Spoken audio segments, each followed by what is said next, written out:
Hi, I'm Rainer, and welcome to my train room.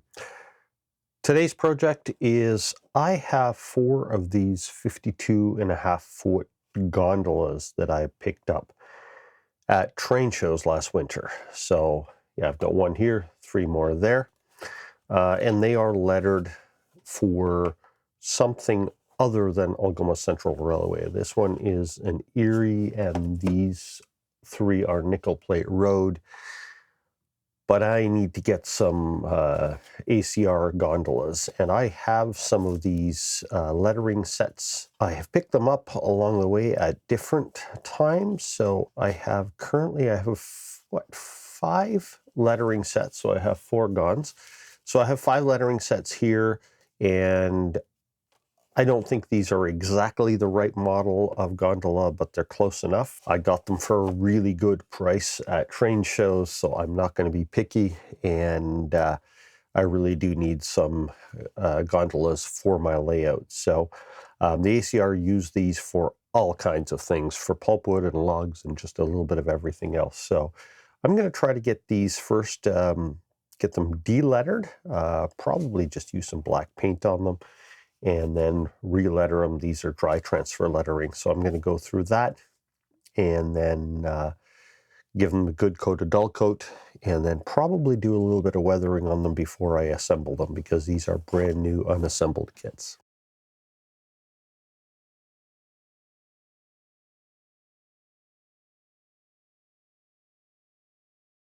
So I got all 4 of them re-lettered for Algoma Central and assembled, and I actually did a little bit of weathering on them, some of them more than others.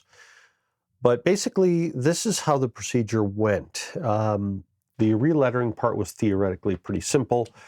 I just painted over the existing lettering with some flat black Testors paint. Just used a brush, painted over that. And then I applied CDS dry transfer lettering for the logo and for all of the text. And this was the first one I did. It actually went quite smoothly.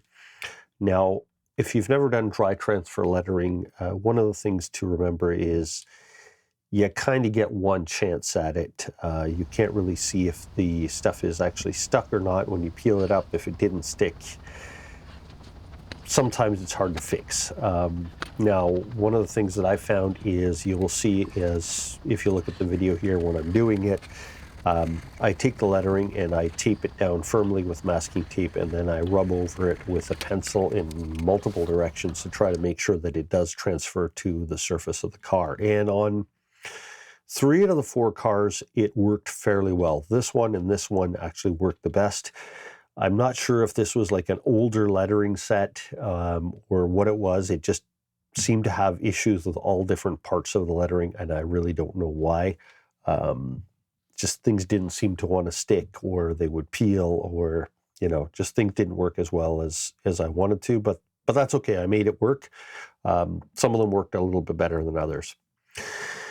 Once the lettering was done, because it is very fragile, I gave them a couple of coats of Testors dull coat to seal the lettering in place, and then I started the assembly. For 3 of these cars, the assembly starts out with installing the undercarriage underneath the bottom details, things like that.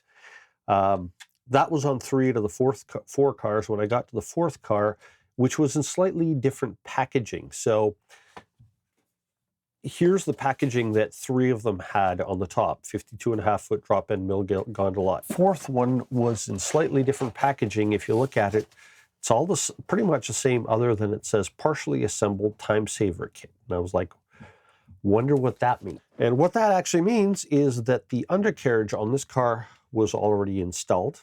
It also has a few other differences. The trucks came assembled, and if you look at them carefully, you can actually see these are the ribbed back wheels, these are the smooth back wheels. Not a big difference. They're all metal wheels on both of them, so no big deal. The trucks look identical themselves, but the wheels were actually installed in the trucks. Also, this one came with both knuckle couplers and the horn hook couplers. These are not the knuckle couplers it came with. It came with, I think, probably maybe the McHenry ones, or I don't know what they are, but they look like plastic knuckle couplers. So I actually put KDs on all 4 of the cars. The assembly of the bottom was not difficult on the other three. It just followed the instructions put in place. On this one, I used super glue. On the other two, I used the solvent cement, and that worked a lot better. It was easier to get it in, dribble it into place.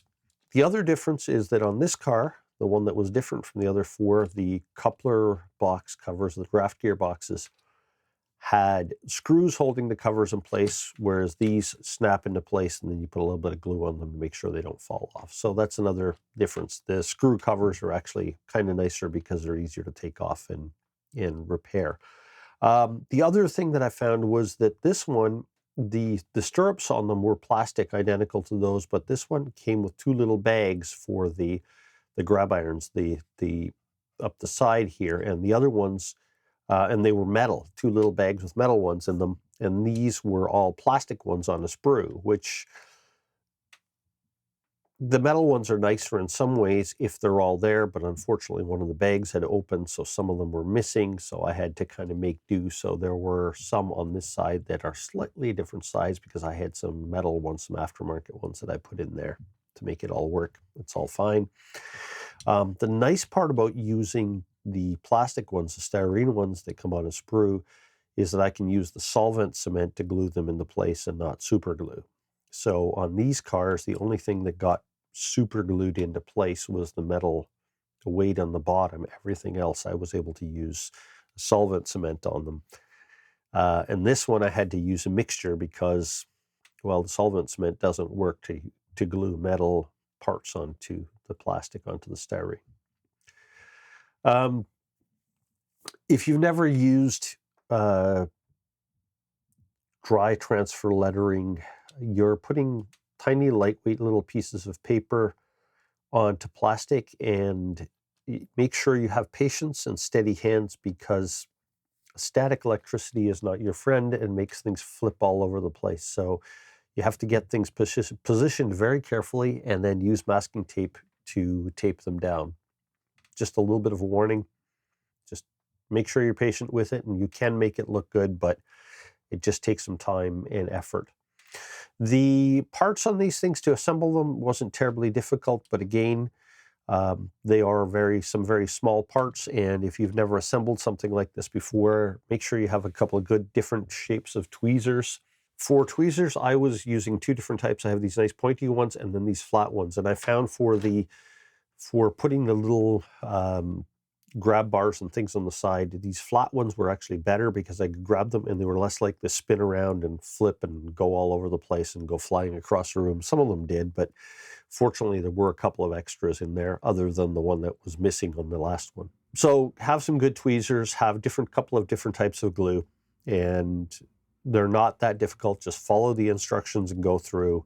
The order of the assembly, put all the bottom details on the thing, on the car, and then put the couplers in, assemble the trucks, mount the trucks, and then the next thing is to put the weight in here and put the floor in. And once you've got that in, I just found that I put it on its side and then started working on it. Now, because I did some repainting on it, and because I'm putting in mostly a lot of plastic details, I found that it works a lot better if I clean all of the holes out with a small drill bit. It just means that I'm not fighting with trying to get things into the holes. Make sure the holes are nice and clean, things fit in, and then I just set them in place and put a little bit of if it's a plastic part, a little bit of solvent cement, and it holds it in place. So I just started working from one end of the car, did the other end of the car, flip it over, do the other side, and then there are a couple of end details on the cars. There are a couple of little grab bars right in here, as well as the brake wheel assembly that goes in here. Overall, not difficult to assemble at all. My lettering turned out better on some of the cars than on others. So these two worked out quite well. If you look from this camera view, there's a little bit missing of the E here, and that's just kind of what happens with dry transfer lettering. Sometimes something doesn't transfer over. I'm not worried about it too much because they look like a little bit of like an older beat up car. But all of the smaller lettering otherwise seemed to come through okay.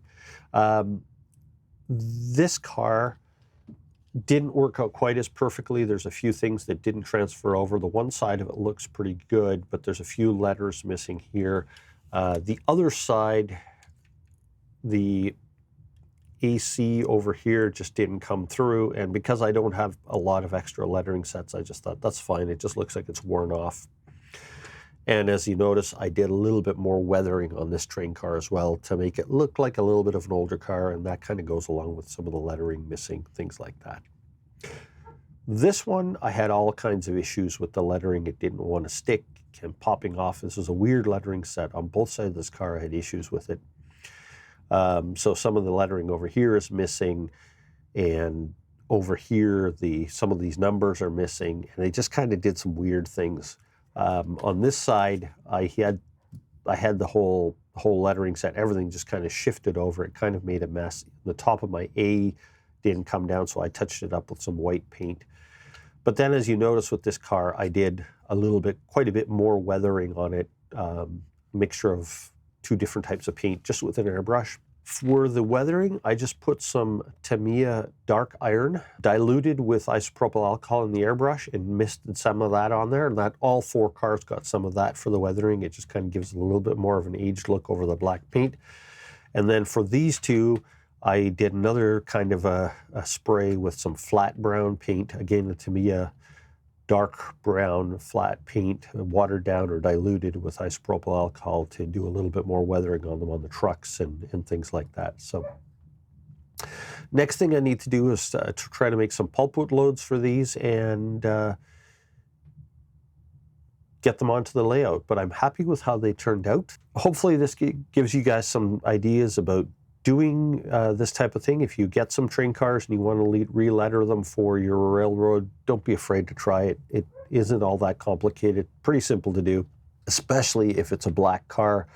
I just found you put a little bit of flat black paint on them. You can paint over the original lettering and logos and everything else like that. Let it dry, and then you can use either the water slide or the dry transfer lettering, whatever you have available. Re-letter it, give it a good coat, a dull coat to seal everything in, and then finish it up. And especially the ones where the lettering doesn't transfer over perfectly, those are good recipients for a little bit more weathering. So I may do a little bit more weathering on these later down the road, but for now I'm kind of happy with how they look. They don't look like they're fresh out of the paint shop, and I think they're ready for the layout, but I need to make some pulpwood loads for them next. Anyway, like always, thank you for watching, and see you next time.